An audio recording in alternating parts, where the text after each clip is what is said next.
Planning Afghanistan में हुई, कुछ फैसिलिटेटर खवातीन हैं। नेशनल एक्शन प्लान में और भी मेहनत करने की जरूरत है।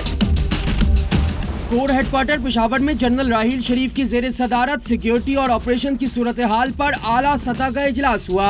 ISPR के मुताबिक इजलास में मुल्क की सिक्योरिटी सूरत हाल पर तबादला ख्याल किया गया और सिपाही सालार को खैबर पख्तूनख्वा में अमन व अमान के हवाले से ब्रीफिंग दी गई। इजलास में कोर कमांडर पेशावर भी शरीक थे। इजलास के बाद मीडिया को ब्रीफिंग देते हुए DG ISPR lieutenant general Asim Bajwa ने बताया कि मर्दान कचहरी और वर्सिक रोड हमलों की मंसूबा बंदी अफगानिस्तान में की गई थी। हमलों में मुलविस तमाम सहूलतकारों को गिरफ्तार कर लिया गया। 3 लोग इसमें शामिल थे।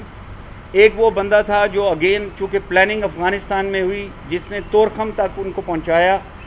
तोरखम से एक फैसिलिटेटर ने इनको लिया, मर्दान में पहुंचाया। कुछ फैसिलिटेटर खवातीन हैं जिनको पकड़ा गया है और उसके बाद बिल्कुल उनको इज्जत के साथ रखा जा रहा है।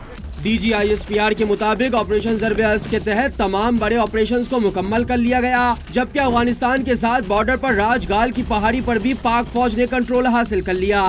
वहाँ पर क्लियरेंस हो चुकी है और हमारे सोल्जर्स वहाँ मोर्चेज़न हैं और फर्मली इस्टेब्लिश्ड हैं।